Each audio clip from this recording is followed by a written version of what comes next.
Como todos los meses, celebramos esta misa por la patria en algún día que tiene algo que ver con los acontecimientos importantes de nuestra historia.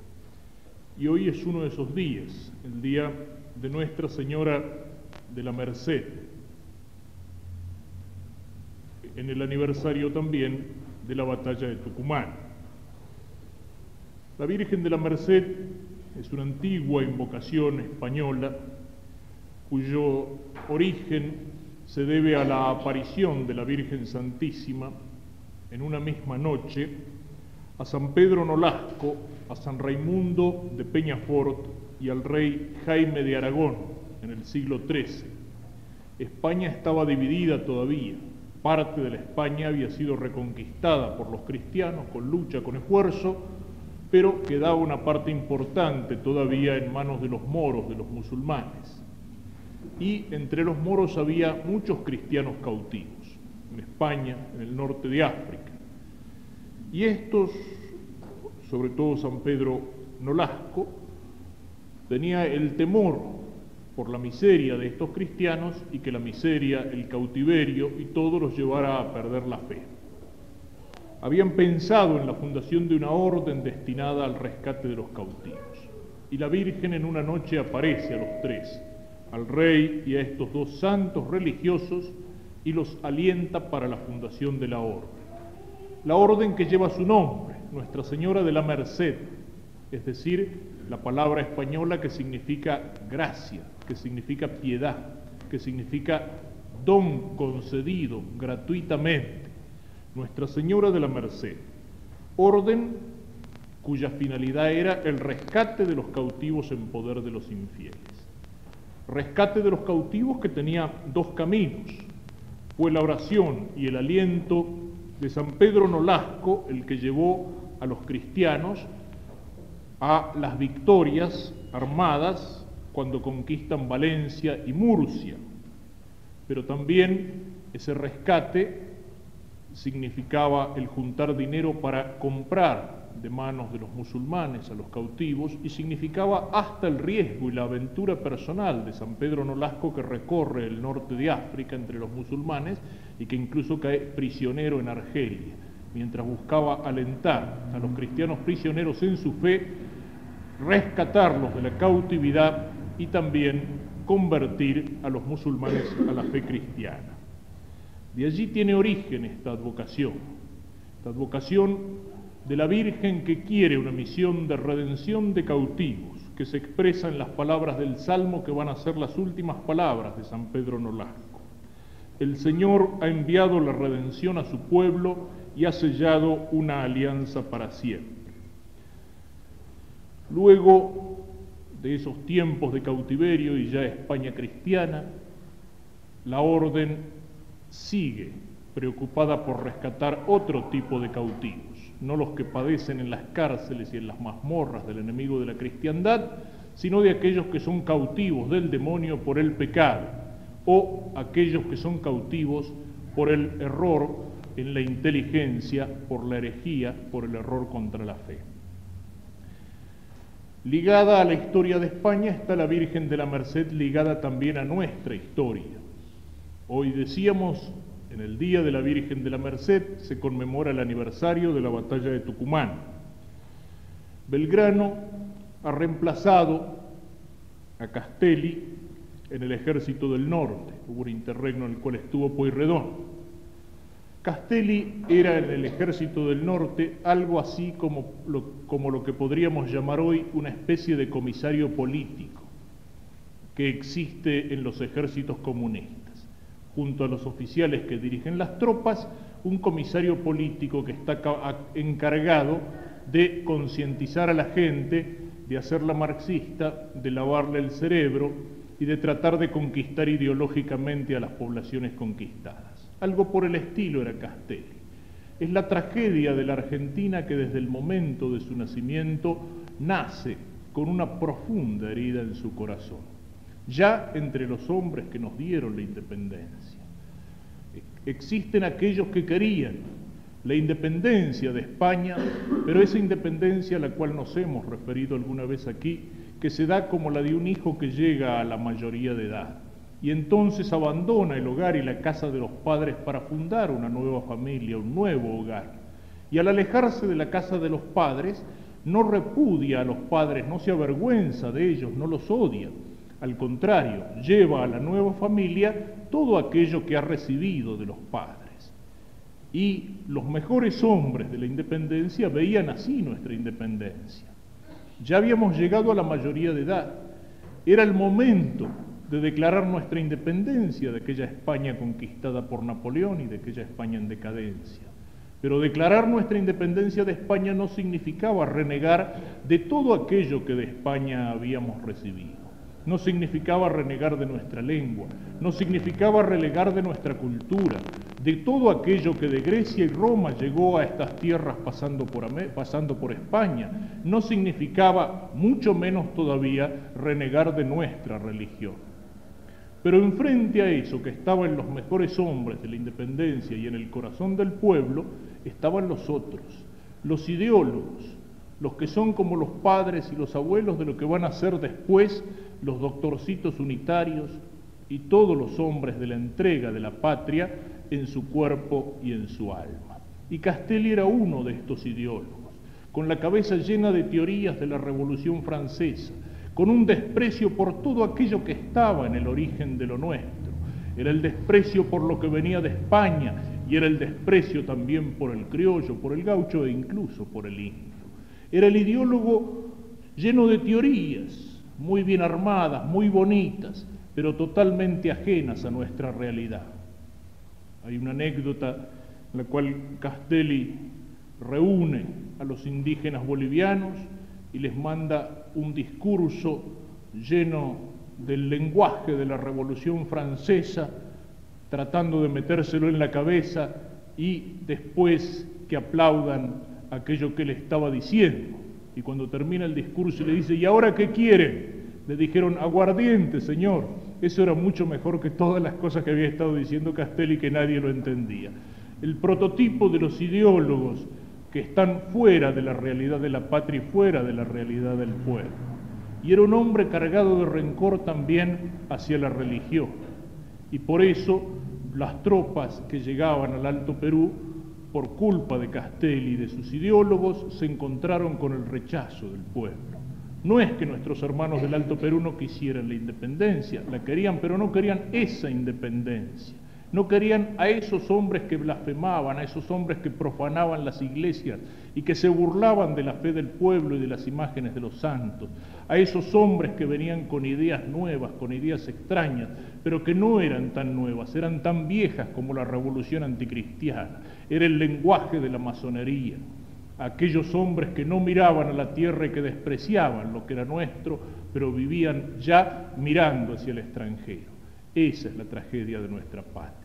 Esa es la tragedia de las dos Argentinas, de aquella Argentina que mira hacia adentro, hacia lo que es nuestro, de aquella Argentina que mira hacia la herencia de España y que sabe respetar la herencia encarnada en esta tierra, en el indio convertido y en el gaucho, aquella Argentina que mira hacia los valores tradicionales de la cultura y de la fe, y aquella otra Argentina, la de los ideólogos, la de los traidores, la de los entreguistas, la de aquellos que vuelven la espalda a la realidad y vuelven la espalda también a todos aquellos valores, la que quieren entregar el cuerpo, la de aquellos que quieren entregar el cuerpo de la patria y matar el alma cristiana de nuestra patria.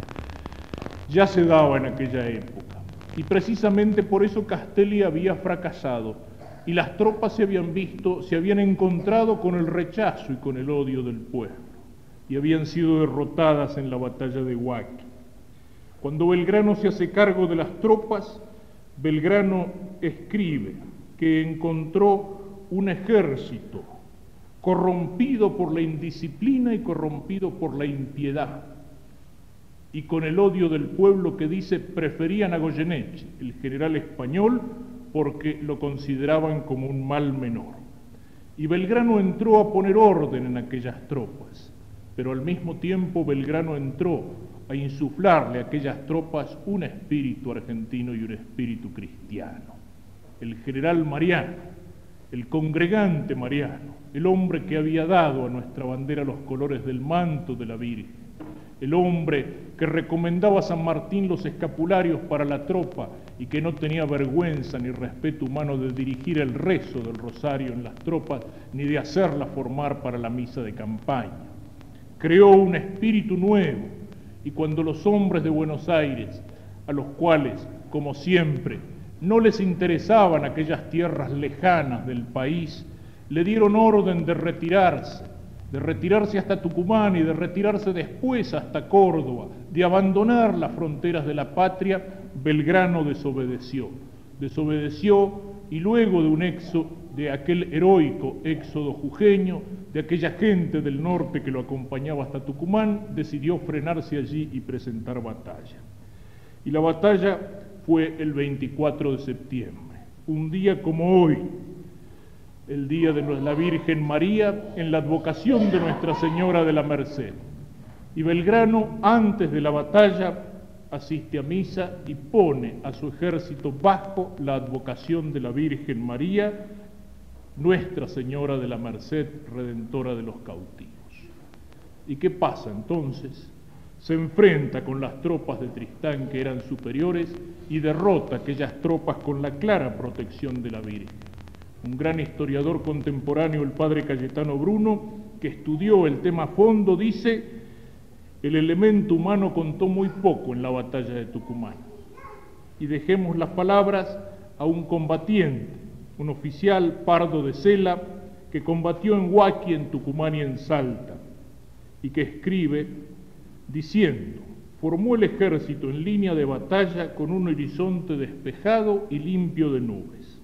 En esto, una pequeña nube se descubre en el cielo en forma piramidal, sostenida por una base que parecía sostener una efigie de la imagen de Nuestra Señora. Era el día en que se celebraba la fiesta de Nuestra Señora de la Merced, y cada soldado creyó ver en la indicada nube la redentora de sus fatigas y de sus privaciones, cuya ilusión, aumentándose progresivamente, daba más fortaleza a nuestra pequeña línea, que ya enfrentada con la del enemigo, que no había podido aún organizar la suya, empezó a sentir por el fuego de nuestras piezas de artillería el estrago que ellas causan. Y sigue este testigo presencial describiendo todas aquellas cosas extrañas que pasan en esa batalla. En momentos tan azarosos para los españoles vino a empeorar su situación un terrible huracán.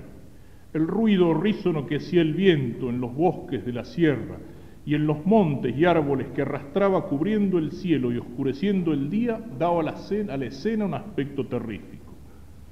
Dentro del ciclón aparece una manga de langostas. Las mismas langostas parece que ayudaron un poquito ese día, porque millares de ellas, escapando del viento, al largarse en picada hacia la tierra, hacían fuertes y secos impactos en pechos y caras de los combatientes.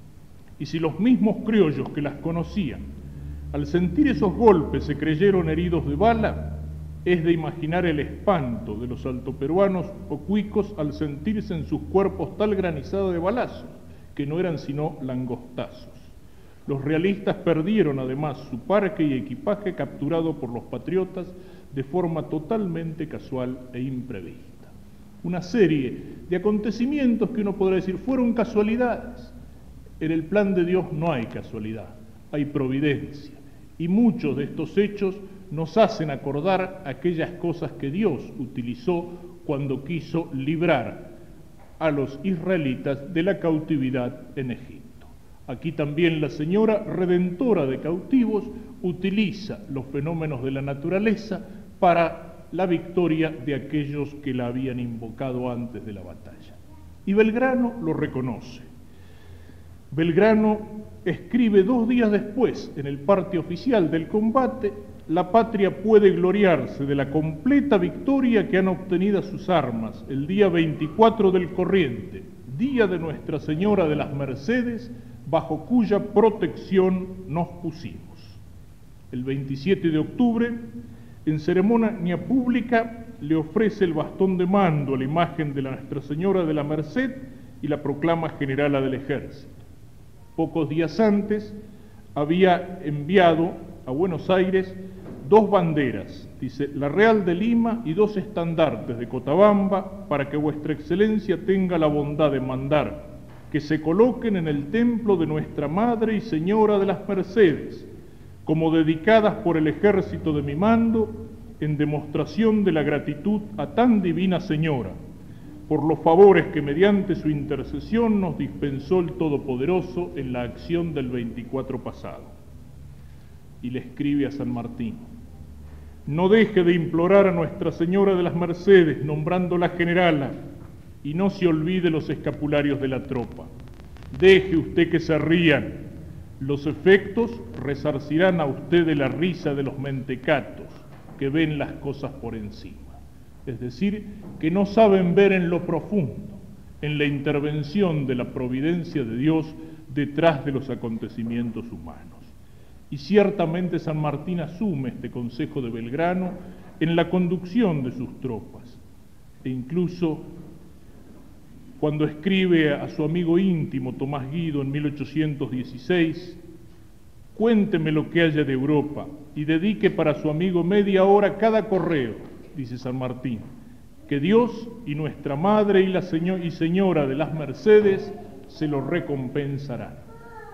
Muchas veces hemos hecho alusión en estas misas a estos acontecimientos que están en los primeros pasos de nuestra patria, a estos acontecimientos que pertenecen a la historia fundacional de nuestra patria, al espíritu con que los hombres que la fundaron quisieron que naciera esta patria, mariana y cristiana, libre de la dominación española, pero libre, como decíamos antes, como se libera el hijo que llega a la mayoría de edad sin querer romper aquello que es recibido, es decir, sin querer romper las tradiciones que lo ligan a un pasado heroico y sobre todo al espíritu que inspiró ese pasado. El espíritu que inspira a Belgrano y a San Martín es el mismo que muchos siglos antes había inspirado a los reyes de España y a hombres como San Pedro Nolasco y como San Raimundo de Peñafort en su lucha para liberar a los cristianos cautivos y para liberar a España de la cautividad de los enemigos de la fe. Y es el espíritu que tiene que seguir inspirando nuestra patria. Nosotros hemos recibido de estos hombres una herencia y hemos recibido un mensaje. Hemos recibido un tesoro que no nos pertenece, sino que nosotros tenemos que transmitir a nuestros hijos. Por la conciencia de que esa herencia y de que ese tesoro están en peligro, es precisamente que tantas veces nos reunimos aquí para pedir por medio de María, por la intercesión de María Santísima en el cielo, la protección del Señor para nuestra patria. Redentora de cautivos, le pedimos en este día que ella nos libere de todas las esclavitudes que sufrimos, de las esclavitudes del cuerpo y de las esclavitudes del alma, de las esclavitudes que hieren el cuerpo y el alma de la patria, que nos libere de la esclavitud de los usureros internacionales y del imperialismo internacional del dinero, que nos libere de la esclavitud de todos los imperialismos, cualquiera que sea su color y su bandera, que nos libere de la esclavitud de la mentira, del engaño, de la falsedad, de las promesas, de las palabras, que nos libere de aquellos que siguen viviendo de espaldas a la patria real, como aquellos hombres que, inspirados en los principios de la masonería, se avergonzaban de todo lo nuestro, despreciaban, como decíamos, al criollo, al indio, y se avergonzaban de ser hijos de españoles.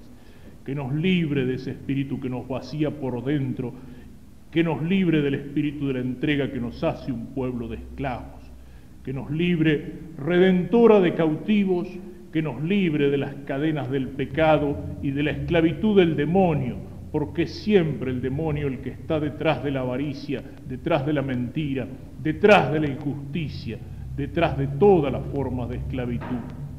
Que nos libre de todo aquello que nos esclaviza en el alma, de todo aquello que nos hace olvidarnos de Cristo y volverle la espalda, de todo aquello que nos hace egoístas, es decir, que nos lleva a pensar en nuestras ventajas y en nuestros intereses particulares por encima del interés y del bien común de esta sociedad, de este pueblo, de esta patria. Y se lo pedimos ¿por qué?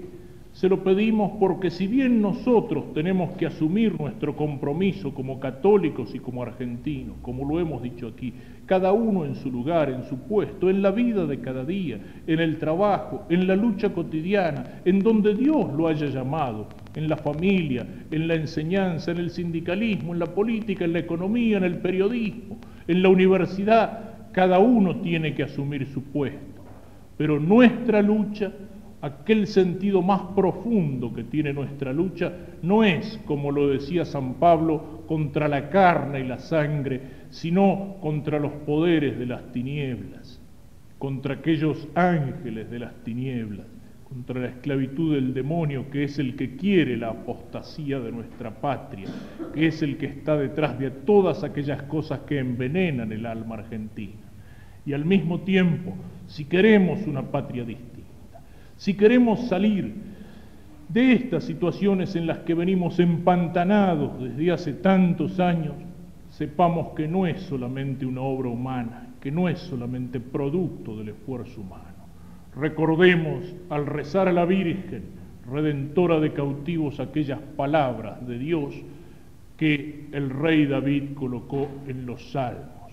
Si el Señor no edifica la casa, en vano trabajan los albañiles. Si el Señor no custodia la ciudad, inútilmente vigilan los centinelas. Ese es nuestro esfuerzo, no solamente humano, sino un esfuerzo que tiene que ponerse en las manos de Dios para que esta patria argentina un día llegue a ser lo que Él soñó cuando la creó aquí sobre la tierra.